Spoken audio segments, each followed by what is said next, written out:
दोस्तों, भारत के न्यायिक इतिहास में अगर किसी प्रक्रिया ने देश भर में बहस छेड़ी है तो वो सुप्रीम कोर्ट के मुख्य न्यायाधीश यानी कि चीफ जस्टिस ऑफ इंडिया की नियुक्ति की प्रक्रिया। संविधान के तहत ये पद देश की न्यायिक व्यवस्था की आत्मा माना जाता है और इसी वजह से हर बार जब भी किसी नए सीजेआई का नाम सामने आता है तब राजनीतिक हलकों से लेकर कानूनी गलियारों तक चर्चा का माहौल बन जाता है। इस बार ये चर्चा और भी ज्यादा तीखी हो गई है क्योंकि मौजूदा मुख्य न्यायाधीश बी.आर. गवई ने अपने उत्तराधिकारी के रूप में जस्टिस सूर्यकांत का नाम सुझाया है।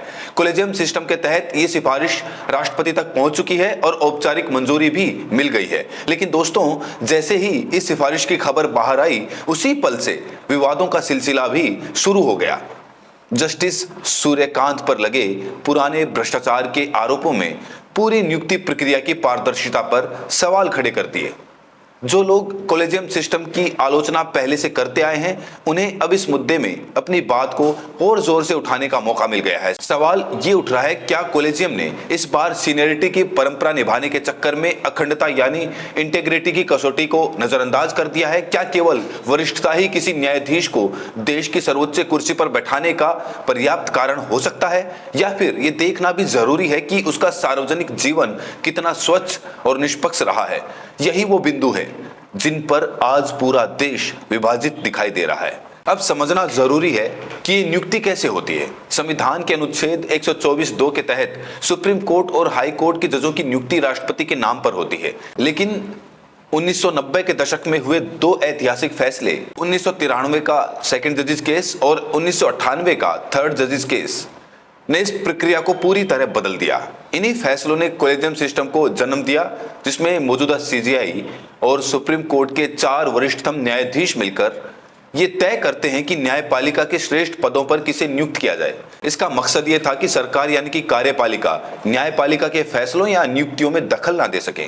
लेकिन आलोचक हमेशा से कहते रहे कि सिस्टम बंद कमरों में होने वाली प्रक्रिया है जिसमें जवाबदेही और पारदर्शिता की भारी कमी है।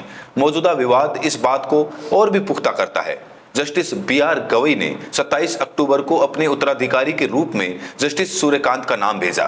कोलेजियम ने इस सिफारिश को स्वीकार किया और फिर कानून मंत्रालय ने उसे राष्ट्रपति के पास भेज दिया। राष्ट्रपति द्वारा मंजूरी मिलते ही ये प्रक्रिया लगभग पूरी मानी जाती है।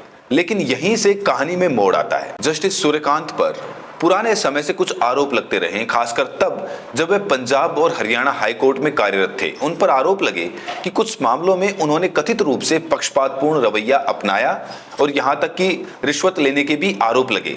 हालांकि इन आरोपों का कोई कानूनी प्रमाण अभी तक सार्वजनिक नहीं हुआ है, फिर भी न्यायिक पद की गरिमा इतनी ऊंची होती है कि किसी भी तरह का संदेह भी बड़ा मुद्दा बन जाता है। पूर्व जजों और कानूनी विशेषज्ञों ने इस पर अपनी चिंताएं जाहिर की हैं। कई रिटायर्ड जजों ने कहा कि केवल सीनियरिटी को आधार बनाना गलत है, किसी भी व्यक्ति की ईमानदारी और सार्वजनिक छवि सबसे ऊपर होनी चाहिए। एक पूर्व सीजेआई ने यहां तक कहा कि अगर इन आरोपों पर ध्यान दिए बिना किसी को सर्वोच्च पद पर बिठाया जाता है तो ये पूरे न्यायिक तंत्र की साख पर गहरा धब्बा छोड़ देता है। कुछ वरिष्ठ वकीलों ने भी कहा कि कोलेजियम की इस सिफारिश से यह संदेश जा सकता है कि न्यायपालिका खुद अपने भीतर की पारदर्शिता को लेकर गंभीर नहीं है। सोशल मीडिया पर भी इस मामले ने आग पकड़ ली है।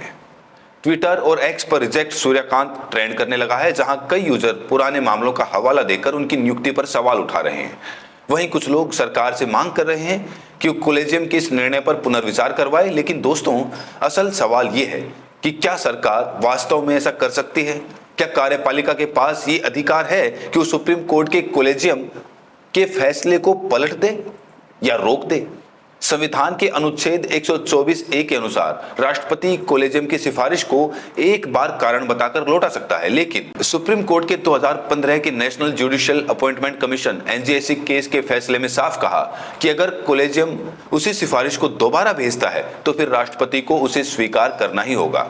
यानी सरकार केवल एक बार आपत्ति दर्ज कर सकती है, अंतिम फैसला कोलेजियम का ही होगा। यही वजह है कि बहुत सारे कानूनी विशेषज्ञों का कहना है कि इस मामले में अब सरकार ज्यादा कुछ नहीं कर सकती है क्योंकि प्रक्रिया लगभग पूरी हो चुकी है। हालांकि कुछ लोग ये भी कह रहे हैं कि अगर केंद्र चाहे तो कानून मंत्रालय के जरिए सीबीआई या किसी अन्य जांच एजेंसी से इन आरोपों की पड़ताल करवा सकता है, लेकिन ऐसा करने के लिए भी कोलेजियम की सहमति जरूरी होगी। 1993 के जजिस केस में यह साफ कहा गया था कि कार्यपालिका केवल परामर्श कर सकती है, हस्तक्षेप नहीं कर सकती। इसलिए यह संभावना बहुत कम है कि सरकार इस नियुक्ति को रोक सके। हाँ, अगर वो चाहे तो संसद में एक नया कानून एनजीएससी जैसा लाकर कोलेजियम सिस्टम को खत्म का संशोधन कर सकती है, लेकिन ये इतना आसान नहीं होगा, क्योंकि 2015 में सुप्रीम कोर्ट ने एनजीएससी को असंवैधानिक करार दिया था और कहा था कि न्यायिक नियुक्तियों में सरकार की भूमिका न्यायपालिका की स्वतंत्रता को खत्म कर देगी। इसीलिए सरकार फिलहाल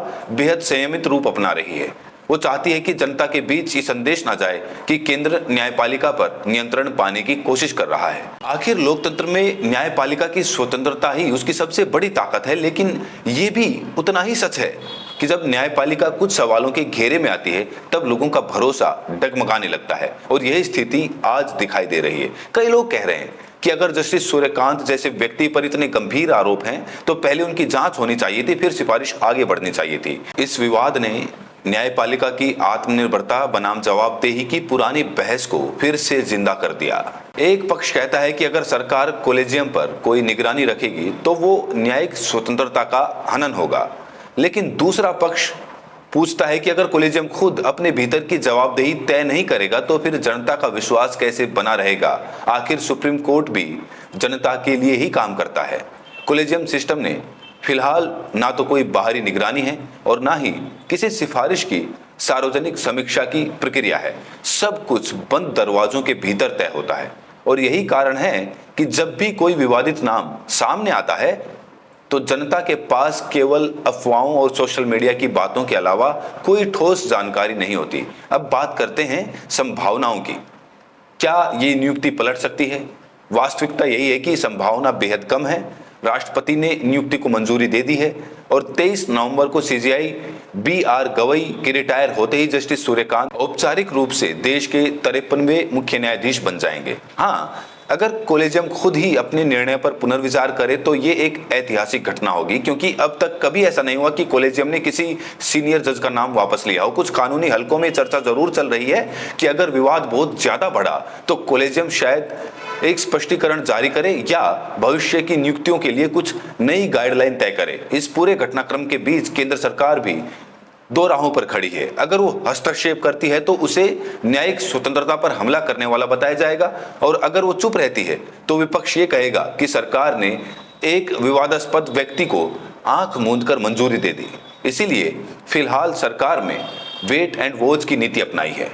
हालांकि कुछ एनजीओ और वकीलों के समूहों ने राष्ट्रपति को पत्र लिखकर आग्रह किया है कि नियुक्ति पर पुनर्विचार किया जाए। विपक्षी दलों ने भी संसद में इस मुद्दे को उठाने की चेतावनी दी है, लेकिन संवैधानिक प्रक्रिया के लिहाज से अब इस पर कुछ खास नहीं किया जा सकता। दोस्तों, ये पूरा मामला न केवल एक व्यक्ति की नियुक्ति का है, बल्कि इससे कहीं बड़ी बात का प्रतीक है, और वो है न्यायपालिका में पारदर्शिता बनाम स्वतंत्रता का संघर्ष। क्या स्वतंत्रता के नाम पर पारदर्शिता की बलि दी जा सकती है, या फिर जवाबदेही की मांग को न्यायपालिका पर हमला मान लेना चाहिए? यही वो प्रश्न है जिसका उत्तर आने वाले दिनों में भारत के लोकतंत्र को दिशा देगा। दोस्तों, आप इस पूरे प्रकरण पर क्या सोचते हैं, और आप ये वीडियो देश के किस कोने से देख रहे हैं? प्रतिक्रिया जरूर दें। बहुत बहुत शुक्रिया।